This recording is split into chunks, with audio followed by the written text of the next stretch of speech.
capacity na rin ang San Lazaro Hospital sa Maynila sa dami ng pasyenteng tinamaan ng leptospirosis. Bukod dyan, dumarami rin ang bilang ng mga pasyenteng may waterborne diseases na uso tuwing tag-ulan. Pag-usapan natin ito kasama si Dr. Ron Jean Solante, Head and Chairman ng Adult Infectious Diseases and Tropical Medicine ng San Lazaro Hospital. Salamat po sa inyong oras, Doc Ron Jean. Hi Cheryl, good afternoon. Doc, gaano na karami ngayon yung pong mga naka-admit na leptospirosis patients po dyan sa San Lazaro Hospital? Okay, as of this morning, no, we had 32 admissions in one day lang kahapon, no, puro to leptospirosis. And I think ang bilang namin both sa mga matanda or adult and pedia, sumobra na kami ng more than 150 na admitted patients, no? And maski sa ER ngayon, full pa rin ang capacity, meron pa rin nakapila, but we will be accommodating all of them, no? Huwag kayong mag-alala because we're trying to make the hospital accommodate all that will be admitted kung kaya pa natin. Sa mga pasyente pong ito, no, gaano karami yung moderate o severe cases? Okay, kung titingnan natin sa by proportion, I think 1/3 are the severe and the remaining are moderate, no?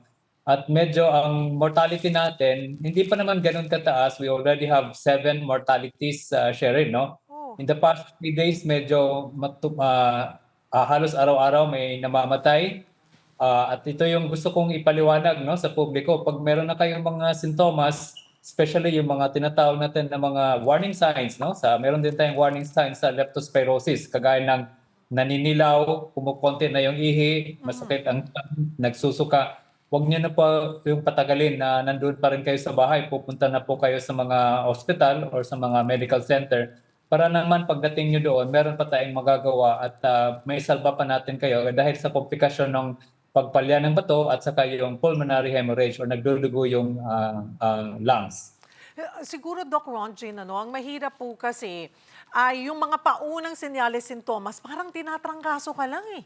So hindi iisipin po siguro kaagad ng pasyente na posibleng leptospirosis na yon. Kaya yung mga nabanggit nyo pong mga sintomas, medyo di po ba nasa advanced stage na po yun, Doc?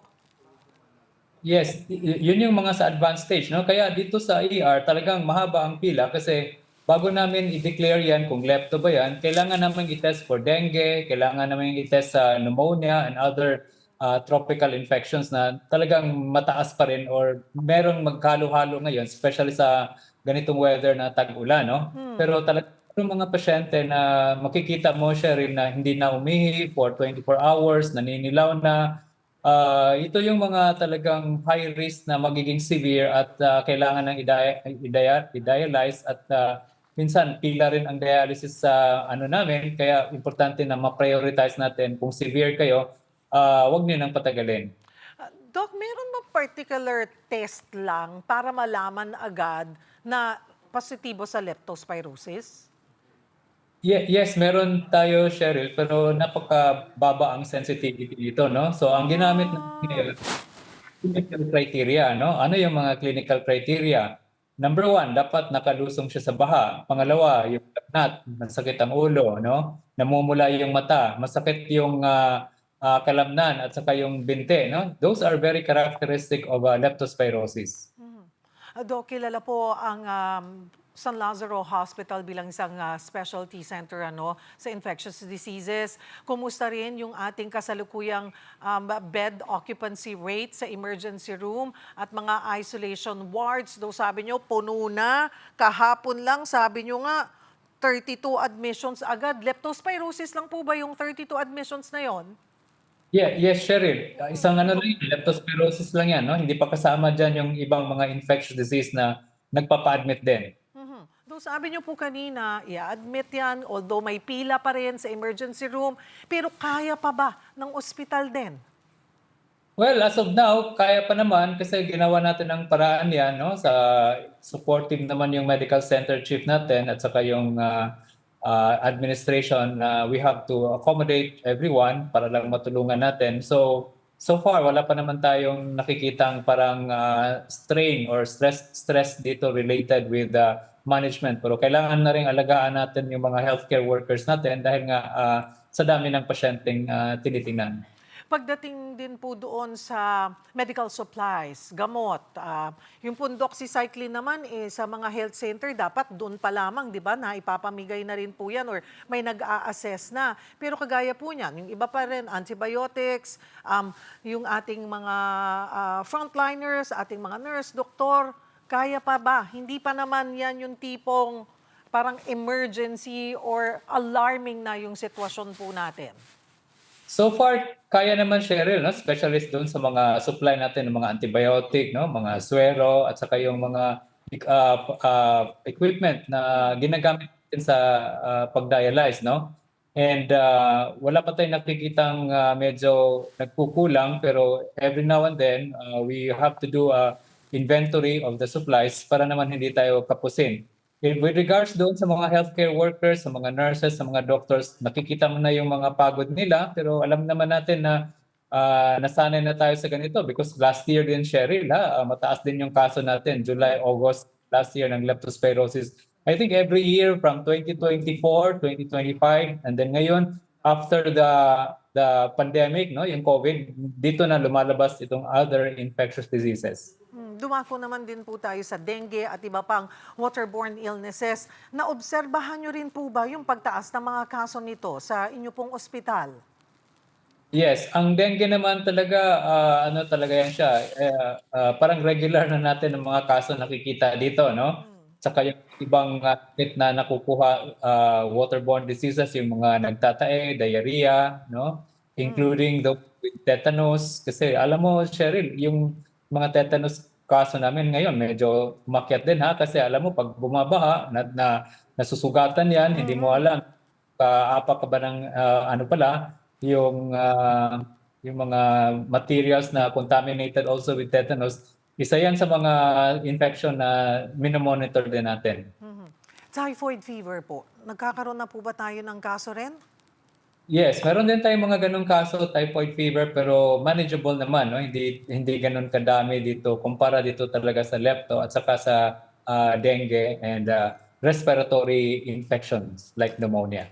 Doc Ronjin, paano rin po yung coordination at referral system ng San Lazaro Hospital sa Department of Health at sa iba pang pasilidad gaya ng, ang NKTI, nagre-refer na rin sila dahil full bed capacity na rin sila. O yung sa mga public hospitals upang hindi mag-overflow ang ating ER. Nabanggit po kasi yan ni bagong Health Secretary Mercado na yun ang gusto nating ipatupad, ano? Yung may parang referral system, may command center para pong ganoon, para alam kung sakaling hindi na ma-accommodate, agad alam kung saan papupuntahin po yung pasyente o dadalhin.